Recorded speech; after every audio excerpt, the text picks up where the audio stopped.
Sean, who's going to talk to us about Ultima bug hunting, which is cool because Ultima, and authenticating ProDOS. So, Sean, take it away.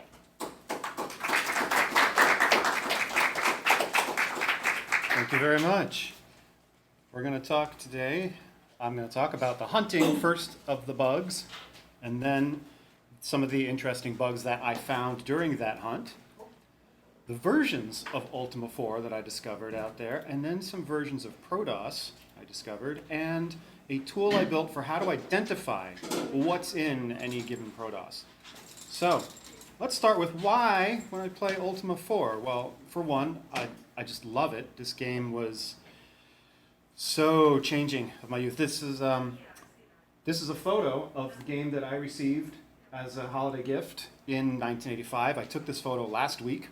It's one of the few games I actually finished back when it was new. It took me a year, but I did. And it was also one of the few games that wasn't illicitly obtained. I had an actual store-bought copy, so it's very special. But also, why play it now specifically? It was an anticipation when Nox Archaeist was announced. I'm like, ooh, I got all excited, being a fan of the Ultimas, and said, all right, in order to really understand how far Nox Archaeist was taking it forward, I wanted to see where it had come from. I'm going to play through Ultima, the whole series, at least the 8-bit ones. So I embarked. But why would I bug fix this stuff? I mean, this is not something I usually do. I've never done it before Ultima 4, in fact. Basically, I rage quit the game because the emulator kept crashing on me, and it was just really, really annoying. And I decided, well, I have the skills, I think. I'm going to try to fix it myself so I can finish this game. And then once I realized I could do that and did do that, I said, well, there's other bugs I saw. Maybe I should fix those too. And once I get started, I can't stop. So it ended up being my mission to fix all the bugs in Ultima 4, every single one. If you know of one I haven't found, let me know. I'll fix it. The one I was playing was a remastered edition I found online for the Commodore. That's the platform that I had back in the 80s. So I decided I'm going to replay it on that for familiarity. And honestly, I like the music a little better, the adaptation. So this guy, Magrivalp, along with Genesis Project, had already published a bug-fixed edition for the Commodore. I said, well, that's great. I'll play with that. You know, don't want to hit any bugs. It comes with a trainer, also known as a cheat menu, which I didn't plan to use, but turned out to be very helpful when I did get to the bug-fixing part. And also, this is what really caught my eye. It had some absolutely stunning graphic improvements by a really fine digital artist. Yeah, I'll give pause just a moment to linger on that. But as I said, the emulator crashed on me, and I had been invested 20 hours into it. So I restarted, reloaded my game, crash, reload, crash, reload, crash. It couldn't progress at all. So I rage quit and kind of set it aside. I didn't want to go back to it for a while until Nox Archaeist was now ready to actually ship. And I'm like, I got to finish my Ultima project. So I picked it up again. And this time the emulator had some bug fixes. I'm like, good, I'm sure it was the emulator's fault. And I also said, let me not use the remastered. Let me go to an authentic actual disc from the time, because maybe he broke something in the remaster. Well, after 20 hours of play, it crashed the same way. Again, I reload, crash, crash, crash, crash. So that was really annoying. And why was it doing this now and not in 85 when I spent at least 40 more hours in it? Because the save game process is different now for me than it was then. Back then, when you quit the game, you save the game state onto a floppy and you shut the machine down. And when you turn the machine on, you reload, you wait for the loading screen, and you get your game with a fresh machine. On an emulator, you could do that, but it's a lot faster if you just save in the emulator the whole machine state to a file. Shut down the emulator, and when you bring the emulator back up, you restore the whole machine. Here's your game exactly where you left it. You don't have to reload and all that. But that means, basically, as far as the machine is concerned, you've left it running the whole time, which I didn't do. Probably nobody did back in the 80s. So if your game has a memory leak, you will crash. And on the 6502 architecture, memory leak effectively means a stack overflow. That's managed by the processor when you, this is the opcode, the machine instruction for jumping to a subroutine.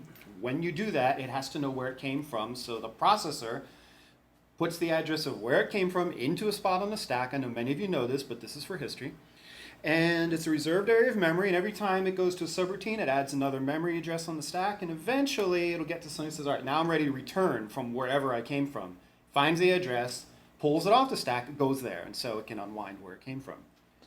Fancier programming techniques will sometimes not want to go back where you came from, so they will pop and discard what was on the stack and just jump to where they want to go. And that's fine because you're still cleaning up as you go. But if you're careless or make a mistake and do not pop before you jump, it just stays there. So every time you hit that piece of code where it's adding a thing and never removing it, you can overflow the stack and then the machine can crash. So that's what's happening to me on my emulator. Ultima IV has a number of stack overflow bugs hidden in it, it turns out. When you're attacked by wandering monsters, you're collecting stack garbage. If you're attacked by the bridge trolls, or your entire party is killed. Now these three had actually already been fixed by Magravel, so they weren't what got me. What really got me and took me down was that every Moongate jump, you're leaving junk on the stack, and you do that a lot in this game.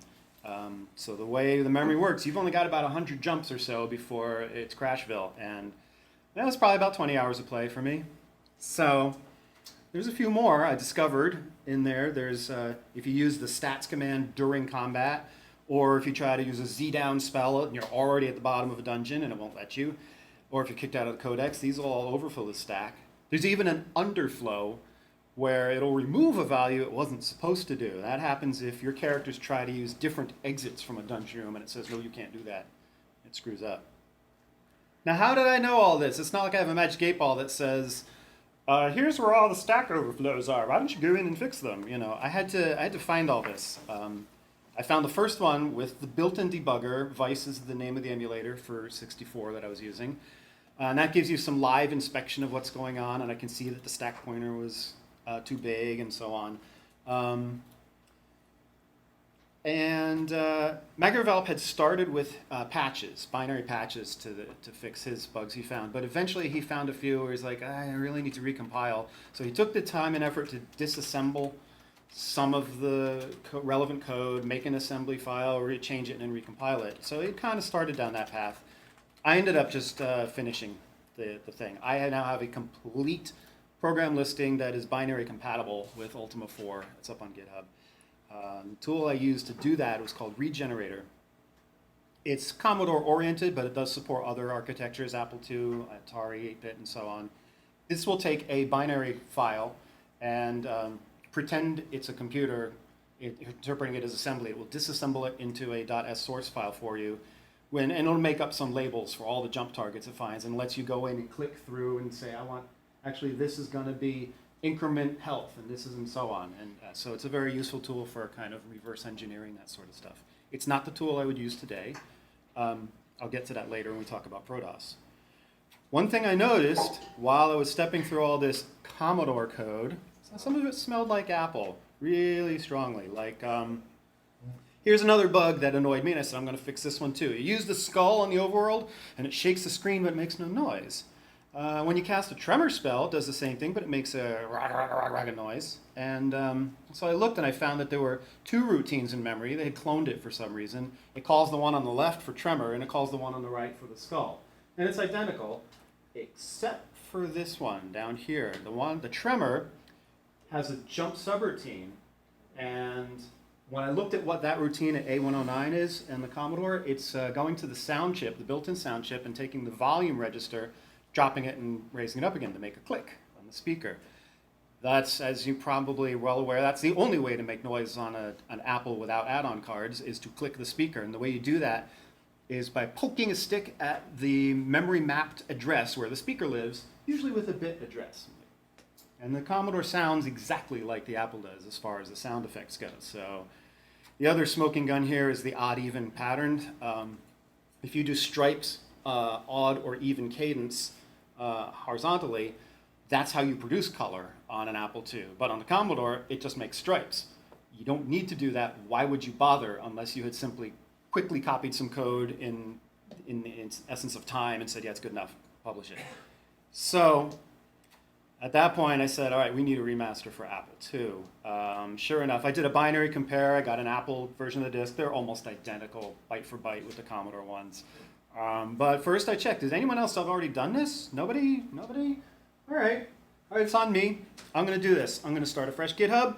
And someday I might unify it with the Commodore build because I forked off of MegaValps, and layout's not how I would ideally do it now. But I got to start fresh with my own for the Apple, so I might just do whatever I want with that one. And maybe even fold in the Atari, because I'm almost sure. I haven't looked at it, but I bet it's the same. Everything that I'm about to cover in these slides is on this GitHub, and the slide link will be made available later, so you can actually click these links, so you don't have to take memorization notes. But let's get into some of the fun bugs I actually found. Here we go. There's balloon shenanigans in Ultima IV. You can enter a town while you're flying a balloon. If you happen to be coasting right over a town tile and you hit enter just at the right moment, it'll let you do it. But then there's no wind in a town, so you don't move, and you can't steer a balloon, and you can only land on grass, not on pavement. So you can't land, you can't move, you can't exit, you're pretty much stuck. Your only option at this point is to reboot the game. Bad idea. So I said, okay, no entering towns. Likewise, if you float over a bridge, it'll roll the random attack counter for you, and the trolls might attack you from the ground, which is a cool conceptual, like, oh, air-to-ground combat. This could have been a neat thing, but you just get the regular ground-to-ground scene, so I'm pretty sure it's just an oversight, not a deliberate thing. So, sorry, don't let that happen either. You're safe when you're in a balloon. And you can actually land anywhere on a balloon. Yeah, it's illegal in the forest. You're not supposed to land a balloon there, but if I save the game while I'm floating over a forest, quit, reload, restart the game, load my save game, it forgets I was flying. So here I am on the ground in the forest with a balloon now landed where I wanted to put it, or in the mountains, anywhere. So I don't know if speedrunners have used this technique or not, but it's something you can do in the original Ultima that I made impossible. I found a lot of inaccessible content hidden in the game that you should have been able to see while you play. In this town, there are 3 anonymous characters, not anonymous, but clones of each other, called Joe, and they're drunken fighters. Well, actually, only 2 of them move around. One of them sits still. He doesn't do anything. And I found an entry for a character called Thevel that was not assigned to anyone. I think it was supposed to be this guy. And it's a shame you don't get to talk to him because he had some important hints for solving the game in his dialogue. So I connected him back up again. The shrines let you meditate for 1, 2, or 3 cycles. You ever wonder why? You get the same answer no matter what, yet you're supposed to get 3 different answers. That was a coding bug. So there's like 2/3 of that content was not seen. And again, useful hints, cool stuff in there. There's a healer in Serpent's Hold who will ignore you. You can never talk to him. And this is one of my favorite discoveries. I love this one. The map of a town is 32 by 32 units.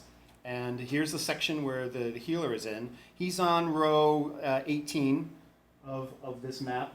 If you number it in hexadecimal, that comes out to 1, 2 in hex. And the data, when it checks, is there someone I can talk to here? Because it's got a separate data table for that. Has him assigned to row 0C hex, which is 1, 2 decimal. So I'm thinking somebody was designing this on graph paper, probably numbered it in hex like I have here, and then when they went to type key it in, they're like, 12, oh yeah, that should be OC. And they converted hex to hex again. And now you can't talk to your healer. There's shenanigans with combat. If you attack someone in town and if you defeat someone in town, they drop a chest, you can attack the chest. You can talk to it too. It doesn't say much, but you can do it. So yeah, let's not make that possible. When you attack a monster, like a skeleton or an orc, there's a data table for how strong they are and how much they resist your attacks. There's a separate data table if you're attacking something that's not a monster, like one of the player type characters. If there's a bard in a town and you get in a fight with the bard, it looks it up on this table, but the lookup code does a skip look. It's accidentally incrementing the index twice. The result of that is that paladins get the strength of a shepherd, and shepherds get the strength of a paladin. Children and jesters run off the end of the table into whatever memory is down there, and they end up being as tough as a cyclops. And don't mess with beggars, because they are as tough as liches, one of the hardest things in the game. You mess around with a beggar, you find out. He'll keep his money. Shenanigans with the skull. Skull is a special item in the game that's very powerful, but it doesn't work right if you're in combat on the surface. It doesn't do what's advertised. It doesn't work right in combat rooms in a dungeon either. Or if you're just wandering around the dungeon hallways, it just doesn't work right. So like, where the heck does this thing work anyway? Really only on the surface or wandering around a town. That's it. Like, that's disappointing. Let's make this work. So I fixed the skull for y'all. If you want to go be, skull meanies and just make chaos in the world, have fun. The skull is really powerful now, the way it was always supposed to be. And there was a quest, a side quest in the game, apart from the main quest, involving the skull, where if you complete it, you get a nice congratulatory stuff, but no tangible material award. You were supposed to. You were supposed to get 10 points of each virtue if you complete that quest. If you don't know machine code, I'm just really briefly going to run down what's supposed to happen here. Is you load, there's registers in the CPU. This one's called A. You load that register with 7, and you store it in some memory. And you've got a loop here where it loads whatever's in memory into the Y register, and the number 10 into the A register, and goes off to the subroutine that says, all right, index by the Y, increment what you find there by 10. And then decrease that memory, and then do it again and again and again. So you've got, and then branch it back to that label. So you're supposed to go 7 down to 0 in these entries in this table, incrementing them by 10 each. But the sharp-eyed among you have already spotted the problem here, I'm sure. That's the wrong opcode. You're not supposed to have a hash symbol there because that's loading Y with the literal number hex EA rather than what's at the address of EA. So it's dutifully incrementing by 10 some address really far away from the table 10 times in a row and doesn't touch your virtues. You don't get your reward. Fortunately, I think that address is totally unused, so the game doesn't crash, but unfortunately, the game doesn't crash, so they never found it, and they never fixed it. So, in the remaster, real quick question. The EA, the load A of $10 is 16. It's not 10, 16. Sorry, load Y, not load A. Okay. It's the this is the one that's wrong. Is the next one so you get 16? Oh, it's I see what you're saying. 1 0 in hex is 16 decimal. You're right, but those values are stored in BCD. Yeah, they're. I know.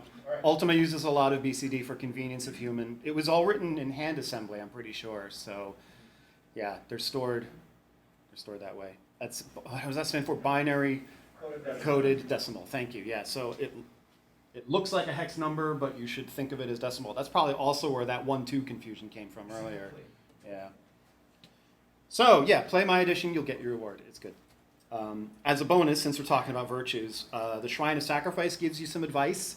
But if you follow that advice, you get honor awarded, not sacrifice. I think that's probably an off by 1 error because they're next to each other in the virtue table. But I fixed that up while I was there. There are shenanigans in the dungeon. If you're standing in front of a ladder going up, and you hit the key command to board, like a horse or a ship, which there's no such thing in the dungeon, it tells you can't. And as a side effect, spawns a ship on the surface where you are at.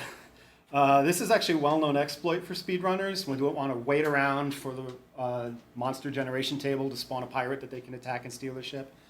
The reason for that, I think, is that maps use numbers to represent all their tiles, and on the surface, the number that they used for the ship is the same number they used in the dungeon for a ladder up. And so the code got a little confused, did its thing, and then said, oh, wait a minute, dungeon canceled, but it's too late. It already spawned one. So another fun shenanigan. Hythloth is one of the later dungeons. It's tough. And it's got this cool sequence of 3 rooms in there, which looks like a nifty trap. You go through, and then you can't get back the way you came from. Oh, no! Only way is forward. Except you actually end up traveling these rooms in that direction. So you enter there and you're blocked. You can't get forward. The only way to progress in this dungeon is you happen to have spells that let you, go up or down levels or act to the surface. And if you didn't bring spells, you're stuck. you're probably going to have to reboot. Magervalp had an excellent creative solution to this, which I ported to the Apple. One of the features of Ultima is you can have secret trigger squares that pop open hidden doorways, and so he added one to this room so that all you had to do is find the trigger square, and then you could pop open the left exit. It felt more like ooh, what am I supposed to do here, instead of, that's not fair, There's a misaligned ladder where you go down, and instead of the ladder up being right where you landed, it's over here. So then you go over here, and then you go back up, and the way down is here. So confusing. It only happened once. Dungeon Covetous has a actual game breaking. You need something inside that little pocket thing. That brick is not supposed to be there blocking it. I know because the Commodore didn't have that brick, the PC port didn't have that brick, so they clearly fixed it themselves later. So I removed that brick. Some rooms lack proper entry placements. What I mean by that is if you enter that room on the bottom right here, if you enter it from the top with 5 characters, it looks up in a data table and says, where should I put those 5 characters? Boop, boop, boop, boop, boop, right near the top. And if you enter from the bottom, it looks at a different entry in the table and it puts you near the bottom.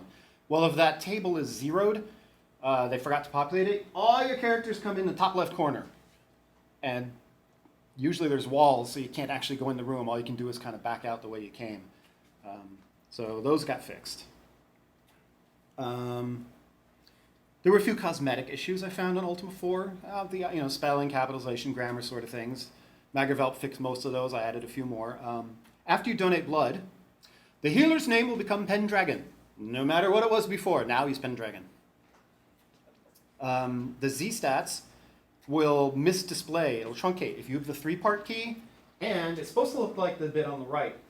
But if you have the bell or the book and not the candle, you get the thing on the left. It just kind of smashes it. Printing error. Poor Katrina. Oh, she's so sweet. But when you try to recruit her, if you're not virtuous enough, any of the recruitable characters will tell you that. I'm sorry, you're not humble enough, or whatever the virtue is. And if you're not experienced, they'll tell you that instead. Oh, you're not experienced enough. I can't join you yet. Katrina says both. You're not humble, experienced enough for me. Sorry. And I think that was like like a switch statement effectively with it, and they missed a break from one of the cases, and poor Katrina falls through and does both. Lord British really needs to get out of his castle and explore the countryside a little more. He gives you this great advice that Moonglow is on Dagger Isle, but the cloth map that came in the box very clearly shows you that's not where Moonglow is. It's on Verity Isle. So again, cosmetic issues are pretty easy to fix. It's just stuff we noticed. There were combat animation issues. If you're not familiar how animation works on machines like this, you draw different poses of your character, and then when you draw it, you pick one of those poses to draw in the same spot at different times, and so it looks like it's animating. Some of these characters have 4 frames assigned, some only have 2, but some, I guess they didn't expect to be attackable or whatever, but like if you attack this lying down person in a town, it tries to animate it as 2 frames, and so it picks up whatever tile is in the tile table next to it, and it looks like that. There's probably half a dozen or more of these type of things that they overlooked. When possible, I simply intercepted that and said, oh, you're trying to attack a sleeping person? Let's animate him as a beggar instead, because that has 2 frames and it looks better. But not all of them did. The horse was kind of a fun case. If you're attacking a right-facing horse, it alternates the tile, but a left one looks normal. So I just said, okay, well, if you got the one, animate it the other way, and then the horse looks fine. But not everything could be done that way, and so they do. Ultima already had a table for don't animate. It's a single frame, and I had to add a few more characters to that table. I put a couple enhancements in. The campfire now spits fire if you attack it. There's a talking campfire in the game, spoiler alert, and it would just sit there and let you beat on it. Like, that's not fun. Other things in the game can spit fire at you. Let's make the campfire. Let's set that flag too, so it's more a challenge, more interesting anyway. When you sell your stuff for half price, it's storing the price in a table that's 4 digits, again, BCD, so it's 2 digits per byte, and it just halves each of the bytes. It doesn't carry. So, for example, the sword should be 150 when you sell it, but you only get 300 for it, and so on. all right, people play loose with data tables. Sometimes you could call this game design, but what really, really bothered me was that mace. You get nothing for the mace. That just felt unfair. There's evidence, though, that they did catch this in production, in QA, and decided not to fix it, and instead fixed it with lore. Because the book it comes with says, if thy axe is greatly notched, do not expect much for it. I'm like, all right, I'm gonna put this in as an optional fix. If you go into that cheat menu, you can say, I want fair price, half price for everything, because you feel that was a mistake. Or if you're a purist and you're like, no, it's part of the lore. This should be the way it was. Okay, don't turn on that cheat. You can play it that way. Be happy. Early in creating a new game, it asks you, art thou male or female? My friends, I have dug through every bite of this game. I know it inside and out now, and I know exactly why it's asking this and where it uses it. One place and one place only. That symbol it wants to draw here. So, if you answer M, you get that symbol. You answer F, you get that symbol. I figured, how hard is it if the answer to that question, art thou male or female, is no, or not telling, just add another symbol. It's really not hard. So I put that in.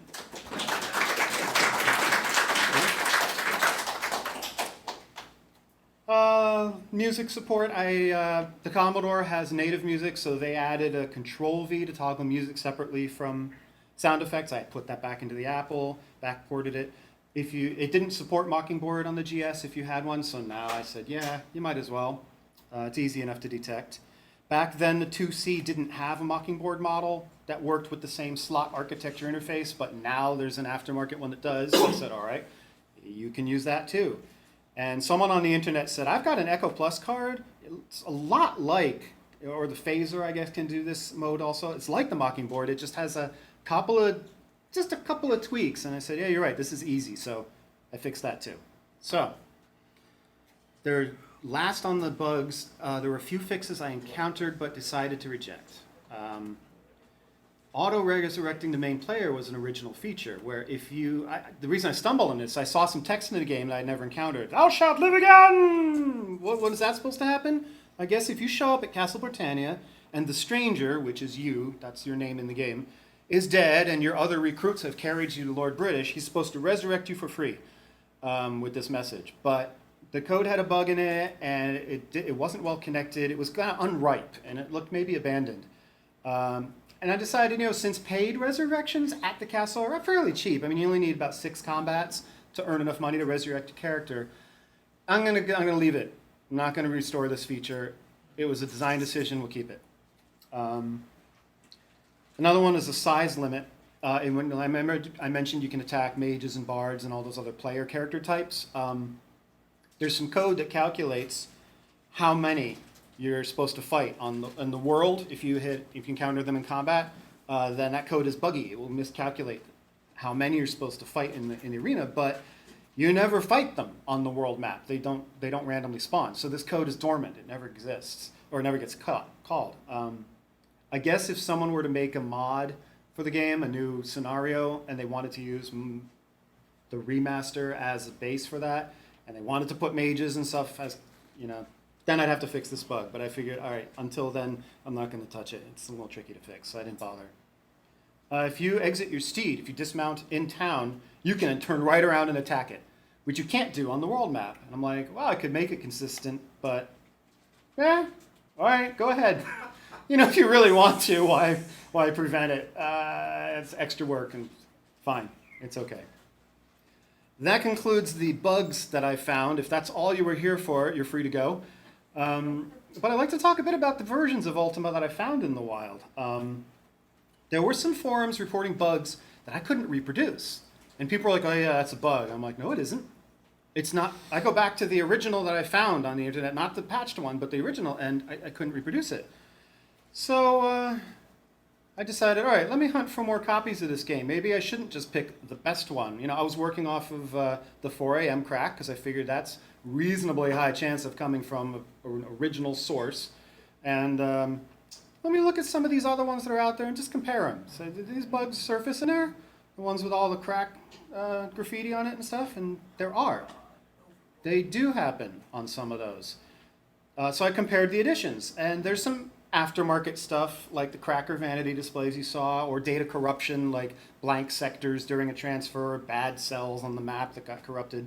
And of course, obviously, save games will also change it, so it's not pristine. But these are kind of expected. But there were other alterations I saw that I figured can only come from the publisher. Things that would shift the code and then recalculate all the jump addresses. Hackers don't do that. That comes from a source level change that gets recompiled. Or like repairs to the game data I found in sources that claim, oh no, I got this from I didn't tamper with it. It's from a published disk, a retail disk, and I have no reason to doubt them. And yet it has a fix from one I didn't see earlier. For examples, that mismatched dungeon ladder got fixed, and Lord British does say the correct name in a different edition of the game I found. So, and there were consistencies across some of the cracks by different people. So I'm like, all right, I think these are publisher originating. In the end, I found what I consider credibly 4 versions of Ultima. Now, these disks are not labeled with a version number. The software has no version in it. There's no indication on the packaging anywhere that there was a version update. I think they just fixed it during production, and then the next time they made a batch, it silently got the updates. I really don't know how else to explain that. If you have a game and you want to test which one it is, these are some of the things you can try. There's a more full list on the website for my GitHub. But if you're itching to now run off to Asimov and see, well, which ones are out there, I've done that for you already. Most of them, actually, a lot of them are unplayable. They have damage. You know, those blank sectors I mentioned, they're really not playable. But luckily, I found 3 editions that seemed clean, completely clean. In fact, the V1 and the V4 even include a pure unused saved game. Like no one had used that disk, which was a nice find. Sadly, the one 4AM was working off of does have a save game on it, but it's otherwise clean. And since these two match each other, I'm like, okay, we could reconstruct that actually with just a little patch. And now we have a V3. Yeah, if you have other sources and you want to check, I did a fuller list from other internet sources as well. I have a very detailed description at this address, how to identify the editions, if you want to go into all the detail on that. But if you're asking yourself, John, how do you know the save game is pure? Like, I didn't have a disk I was working from. I'm working off of secondhand internet sources. Well, I'll tell you, my friends, the roster file looks a lot like the default fresh game in the new roster file, which can also happen if you just you started a game and then saved it immediately. So it's not really compelling. The party file says you don't have any players yet, which will give you this prompt if you try to play that game. And there's no way to return to that state through organic play. You would have to hex edit the disk, so it's another indicator. But I think the most compelling for me is the telltale garbage in all the extra bytes. So, for example, here's the roster file from 4AM's crack. It's got a save game on it, very typical. You've got a name, you've got a little progress here in the experience and some items you picked up on the way. Of note, though, the player's name is 0 padded. It wipes out that field before it puts in the name you put in. And the junk bytes. Now, the new roster file is short, and then when it saves the full memory page, so the roster file will have a bunch of garbage at the end that came from whatever was in memory. And a normal player save game has what's consistent with uninitialized memory. Here's the new roster file for comparison. I'll flip back a couple times so you can kind of see. This is the pure one that you're supposed to get when you start a new game. And here's a saved one. Now here's the one on those other editions. Flip back and forth. You can see very few changes. The notable changes are the name field, that padding is not zeroed. It matches what was in the new roster. Can't get that through natural gameplay. Somehow you've got a full avatar with only no added experience, just the default experience, and you've got a full complement of toys. This looks to me like it was QA test data when they were running through the game. And most compellingly to me is you've got B-load and B-save remnants in the unused data memory. Those are never used in the game anywhere. You don't see that as part of Ultima. So that was a development machine that made this file. So I'm pretty sure that's the save game that we can count on. Now, if all you came for was Ultima 4, you are also free to go, because I'm going to shift over to ProDOS now. And the reason I'm doing that is because shortly after I published this, I saw that Sonic had also recently, at the time, released a ProDOS port of Ultima 4. I'm like, oh, cool! Play it on a hard drive, yeah! But of course it lacked all my fixes. Now I could reach out to Sonic and I could say, hey, you want to make one for me like this? It's got all my stuff, thank you very much. Or I can take this as a learning opportunity. Because ProDOS has been around for 40 years, maybe it's time I actually learn about it and figure out how to make my code build process build a ProDOS target. Let's dive in. I've only known DOS 3.3 all this time. And when I say DOS 3.3, there's really just the one version. There's only DOS 3.3. Now, yeah, there were 2 disks. One came out later with the Apple IIe, but it's, minor patches, and it mostly doesn't matter. So when I said, all right, I'm going to learn ProDOS, I'm going to go get the official Apple ProDOS, naively. I was not prepared for how many official releases ProDOS had made over the span of a decade. And that's not counting all the other stuff that's turned up on the net since then, like beta versions that were never public, or mutated versions of ProDOS that were shipped with ProCell utility here. John Brooks would pick up the mantle long after Apple abandoned it in the most recent decade and continuing on and evolving it further, or some credit-stealing hacks that I wouldn't use, but they're worth mentioning as a preservationist and as someone historian. So anyway, I said, okay, there's a lot of ProDOS. I don't know, remember now, I don't know anything about ProDOS. I don't know how many features changed. I don't know if it's just support or anything else, so I'd better evaluate them all. Let me find a complete collection, take a look at them, what's different. Asimov has these 2 convenient files, but it also has this other convenient zip, which has everything in the other 2, plus a few more. I said, great, let me ignore the other 2. It's older even, it's better. And it's got this disk image that's got a collection of all the system files. Great. Which one should I use? Because none of them binary match against each other. So that was kind of a mystery I had to figure out for later. But meanwhile, let's have a look at the README inside this zip file. They all came from a place called CowGod. So, all right, is that still around? Yes, it is.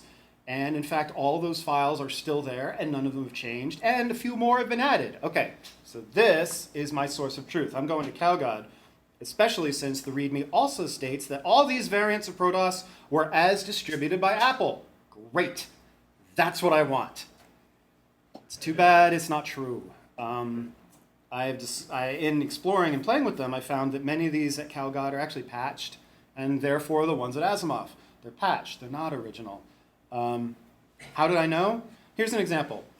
When you're in BASIC and you type by from the BASIC prompt, this is what you might see. Enter prefix. This is very standard for early ProDOS up through 1.9, I think, or 1.8, something like that. I found, this is not at CowGod, I found a different image that contained ProDOS 1.4. This looked pretty legit to me. The one at CowGod, by comparison, gives you this prompt when you say by. Error, insert Fred and press a key. I don't think that's Apple. What you have to know about ProDOS is that when you type by, it runs this bit of routine in memory, which a lot of literature calls a selector. It was designed to be replaceable. It's also called a dispatcher. If you look at the ProDOS source code from 203 that got published or leaked or whatever, it's on the internet now anyway. If you type by from BASIC, some people call it a by routine because of that, or some people call it quit because that's how you access it from the machine language interface. But whatever you call it, it occupies a well-known area of memory, or of a section of the ProDOS file, and it's a well-known length. It can be padded with zeros if necessary. So it was replaceable. So I looked at what the Fred disk was doing, and it was fairly unsophisticated, straightforward step through some ProDOS MLI calls, check these 2 specific devices, see if one of them has a volume called Fred, and if so, launch it. I'm like, oh, Fred was making himself a little convenience disk for himself based on what he had. That's awesome. That's what we all do. Like, I felt kind of bad for laughing at Fred then when I realized what he'd done. The selector is not the only thing that changes, though. The kernel section on the left has gotten some common patches that were published in magazines of the day or shared on dial-up BBSs, where a patch is usually just a few bytes of a change. It's not going to make lots of ripples, so they're easy to spread in the community. Most common one I found is one that bypasses the check for authentic Apple hardware. If you're on a Franklin or something else and you try to boot ProDOS, it'll find the hardware ID byte and say, I'm sorry, you can't run ProDOS. So it was an easy patch to just bypass the I'm sorry and keep running and let you run on a clone. Another one is disk drives. Eventually, third-party disk drives could reliably seek up to 40 tracks. The early Apple drives, I understand, maybe were supposed to be able to do that, and you could ask them to do that, but it wasn't reliable, so they never officially supported it. And even though ProDOS came later, and they might have made the hardware better, they had to support the older stuff. So ProDOS was never going to let you go higher than 35. But if you know the hardware you have, then you want that extra storage. It's an easy patch to change a number and say, yeah, let me go to 40, please. Thank you very much. Also, Apple didn't, I don't think, made machines more than 128K, but there were cards for expansion memory. And so they had to use tricks with the Apple to access where all that extra memory was and bank in 64K at a time in the aux memory visibility. And so if you had one of those machines and left it banked high and you went back to ProDOS, things could maybe get a little hairy. So a common patch for people who had those cards was to inject a quick little subroutine to say, oh yeah, and reset to bank 0 if you're going to restart ProDOS. Thank you very much. Last one I want to mention is Thunderclock. Apple had no built-in clock. A very popular model called the Thunderclock was a battery backed up device that kept track of month, day of the month, and day of the week for you, but not year. And ProDOS needs to know the year. It likes to timestamp things. But fortunately, if you have those three things, you can calculate the year, at least within a 6-year window. Like, what is it? July 27th falls on a Sunday this year, and roughly every 6 years. So if you box yourself to a 6-year window, you can definitively say, oh, I know what year we're in based on the Thunderclock setting. Now, Apple would, as they released ProDOS, they'd update this table, this window table, but when they stopped updating in 93, well, people still wanted to use ProDOS after the table ran out, so they would patch this, they'd patch it and keep going. So it's another common patch. Oh, and this solves my mystery. Remember I said these things didn't binary match? Well, it turns out they all had the clone patch. That was it. They're identical otherwise, so I can trust them. Okay, these are good. In fact, some of them were more authentic than the ones in CalGod. If you're curious what CalGod does have, don't strain your eyes. You can look at this later, and it's not important, all the details, but the invented section from about 1.2 to 1.9, none of those are authentic. They're all patched in some way, very obvious clones, or they've had their selector replaced or something. The good news is that the other stuff, the earlier and later, is pretty much authentic. Some of it I was able to verify by finding a ProDOS elsewhere and comparing, so binary identical, I'm pretty sure.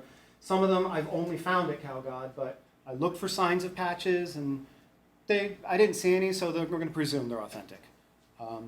You might be wondering now, well, where do I get authentic ones? I'll eventually probably publish a collection, but meanwhile, I have at least compiled a list of where I can find what I believe to be actual untampered Apple editions, and I found them all except for 1.6. I haven't found that one in the wild yet, although I can reconstruct one by removing the clones patch from that one in the disk image. Its kernel matches the CalGod one, so I feel confident there, and CalGod only replaced the selector, so again, I feel confident.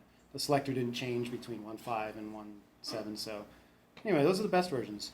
For this work, when I was disassembling ProDOS, I didn't use Regenerator. I now use SourceGen by Andy McFadden, which is much more fully featured, and it's still in active development, which is better than the other one. And you can find it at this link if you're interested. Now, the last piece of the talk I want to get into here is my new ProDOS identifier tool, which I'm calling Proentify, and it's not public yet. I decided after doing all this analysis to take a lesson from Passport, to embody everything I've learned into an automated program that can do this for me, so I don't have to study each file. I can throw it at Proentify and say, what do you know about this already? Is there anything novel? Then I can investigate that. It is capable of identifying info about any ProDOS file or disk image with ProDOS on it or a zip file containing those. It'll tell me what it knows about it. It can recognize mix and match selectors. It'll look at them separately, even if it finds, oh, I've never seen this selector with this kernel before, but I can tell you that's what it is. And then it makes a note, says, okay, I found this one. It will even recognize the patches I mentioned before, so if it finds a combo it hadn't seen yet, it can figure it out. Which also means, as a side effect, I can construct a bespoke ProDOS. If I say, hey, give me kernel 1.4 with a bird's better by selector and patch it for clones. The tool can actually do that. The components of this tool are there's software and there's the data store. I'm not going to talk about the software right here because it's some Python scripts that they evolve quickly. I haven't worried about making them nice yet. They're still changing because I'm not done with this project. What's more interesting, I think, is the data store that I did put some thoughtful organization into. And of course, if you know the data organization, you can write software that access it. So the software is almost irrelevant at this point. It's just a convenient tool for me. So here's what the data store looks like. Each record in the store describes a file or part of a file, basically any unique sequence of data bytes. The record is identified by the primary key, which is calculated as a 32-bit CRC of those bytes. So it's unique, mostly. Some of the other fields in that record, apart from the CRC, is the size, how many bytes. That way, if I someday do get a CRC collision, hopefully I'll be able to at least detect it. I don't know what I'll do about it yet, but less chance of an accidental collision.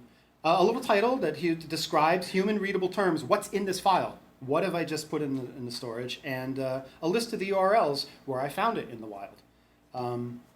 Here's a chart of some of the records that go into the data store.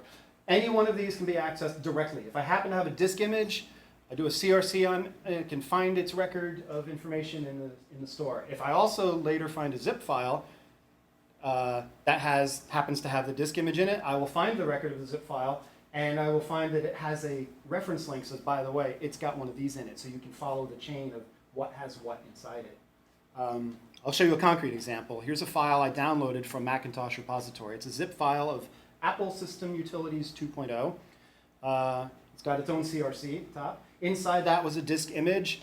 That disk image had the boot sectors of ProDOS. It had a basic 1.1. It had ProDOS version 1.1.1, which itself consisted of the kernel and the simple native Apple BY dispatcher. Brief note, though, about disk image. What do I mean by disk image? The simplest thing to do when you're making a disk image is to start in the track 1, read the sectors in order, and then go to track 2 and read them in order. And as you're reading, just store these, accumulate them into a file, and now you've got an image file that's just a raw image of the disk.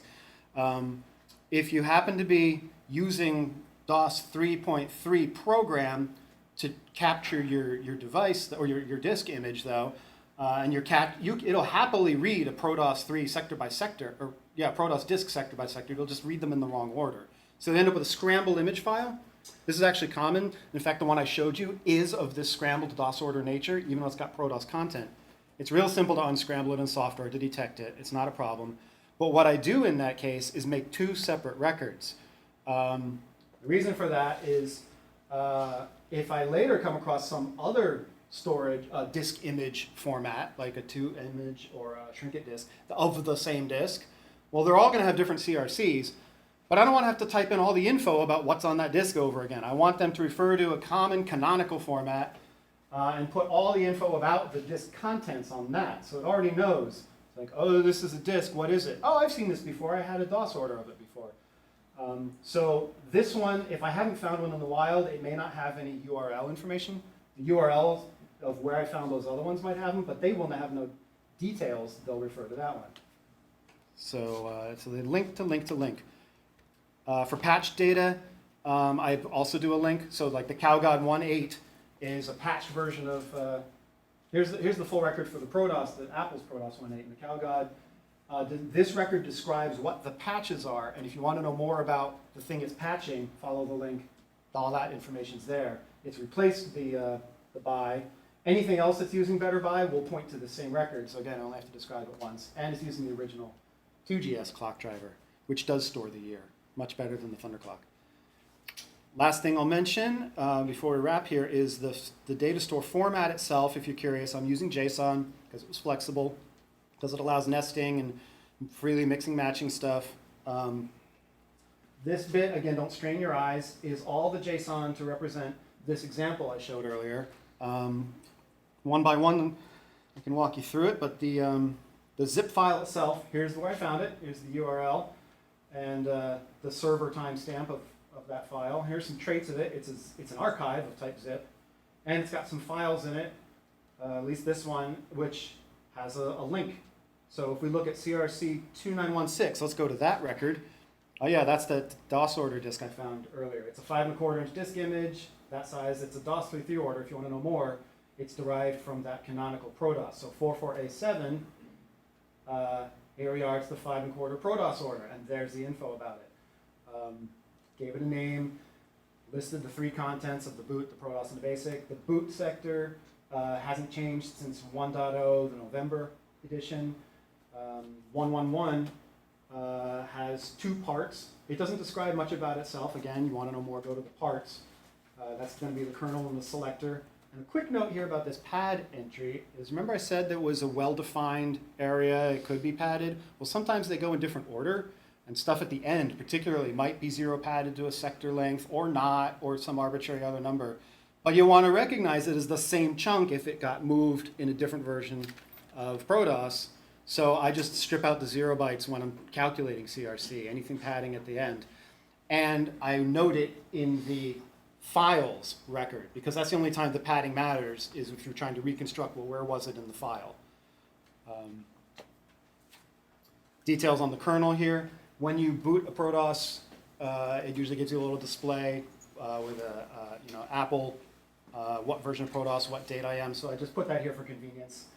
So as a glance, people recognize those as the record.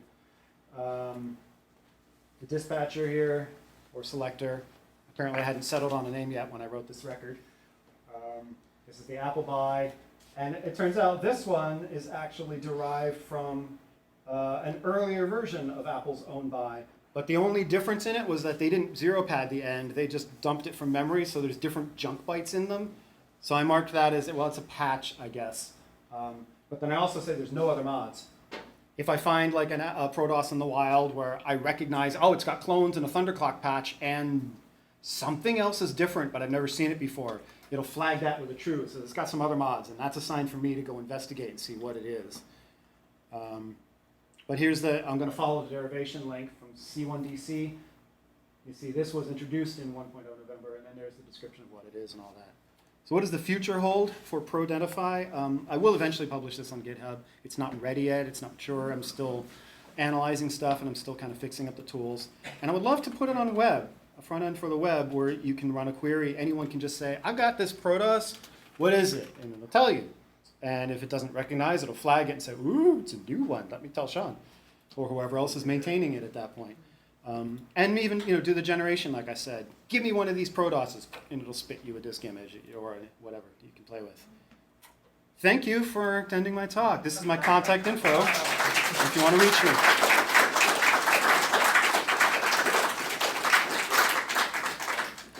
And do we have time for Q&A?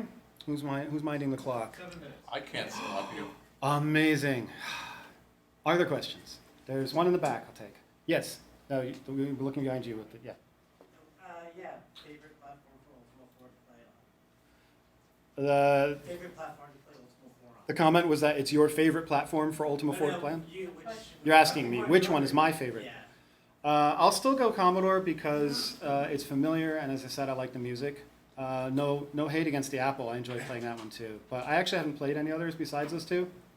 So who am I to judge if maybe there's a GS version that's better or a PC version that's better? I don't know. Question? Similar. Robert Woodhead said his favorite version of Wizardry was for the 8-bit Nintendo. Did you look at the console versions of Ultima? Robert Woodhead said his favorite of Wizardry was for Nintendo. I have not looked at console versions of Ultima. I know there's at least one, maybe more out there. I haven't looked at them yet. Do they use 6502? Do you know? Yes. They do? NES does? Okay. It's a different game, though. It's different. It's slightly different? Well, I may get to it. I don't know. It depends. Level of interest. Another question? Okay, front. Have you thought about looking through the flux images, both for Ultima 4 and I'm guessing maybe ProDOS, but like, so for example, there's an Ultima 4 in the Law Today collection, which I assume is also related to the cracked version, but there's also other A2Rs that you can convert to WAS there, and those might have other versions of Ultima 4. I don't know. Yeah, have I looked into the other flux images, including WAS of Ultima 4? I definitely acquired the WAS. I don't think I had time to investigate it before this, so I think it's still sitting in my inbox to analyze. For all I know, it's a 5th version. But yeah, if there's other ones out there, ping me in the Discord. I'm happy to say, okay, great. I got a backlog of things to go check. Yeah. Another Yeah, question. there's a ton of bugs. Yeah, another question behind you. So you mentioned a couple of game-breaking bugs in Ultima 4, and I presume those maybe were fixed in those later versions you found. So does that mean people have copies of Ultima 4 on the shelf that they could never have finished? So I mentioned game-breaking bugs. Some of them got fixed in later editions, so maybe there were editions people had acquired earlier that could not be finished. I don't think that's true. The one I'm thinking of in particular, like that block in Covetous, you can get around it with a spell. I can't think of anything that would have prevented you from winning the game without some creative play. Yeah. There's also a lot of word of mouth back then amongst players in the game. I can remember some of those obstacles where it's like I couldn't get past it, but there was somebody that I was friends with who had heard from somebody who had heard from somebody, you know, what the way forward was. Yeah. Comment was that there was a lot of word of mouth as people encountered blockages. They'd ask their friends who might have heard from somebody how to get around it, and so that lore was passed word, mouth to mouth. Yeah. Has the original developers got hold of your work? Have the original developers gotten hold of my work? I reached out to Richard Garriott when I started this project to mention it, kind of asked permission. I know he doesn't hold the rights. And he basically said, oh, that sounds great. I don't have the rights, but you got my blessing for what it's worth. So there's that. I'm aware that you can purchase, or rather the standard retail places to obtain games, like GOG in particular, GOG.com, have Ultima. They sell the Ultima series, but number 4 is free. And they have publicly said, yeah, this will be perpetually free. So I feel less bad also about messing with at least this one. There's probably no consequences for messing with the others either, but this one I felt safe. I meant to say my question is like were they glad they found bugs that they couldn't find back in the day? Were they glad that I found bugs they didn't? He hasn't commented. I asked the permission. I haven't heard since, so I don't even know if he's seen the final. Yeah. It makes him look bad, they should hate it. Maybe it makes him look bad and he'll hate it. I don't know. Maybe I'll be his best friend. Maybe I'm his enemy. Yeah, question. Mm-hmm. This is some absolutely amazing work, and I mean that in all seriousness. Less seriously, my question is, are you going to fix all of my bugs and I'm sarcastic? You're hired. Ask that guy with the talisman in the picture. Thank you for the compliment on the good work. About tongue-in-cheek asking if I'll fix all the bugs for Nox Archaeus. Who knows, when it becomes retro? 10 years maybe? I don't know. For a computer that was, from 1977. Yeah, question. Can I have all the ProDOS versions? Can you have all the ProDOS versions? Of course. I took a picture of that slide and I've been hunting them down and I can't find like 3 of them. Okay, well, I'll make sure you get the ones I have. It might be worth just like asking you. Yeah, of course. Yeah, you know how to find me on Discord, at least doing it. Hello.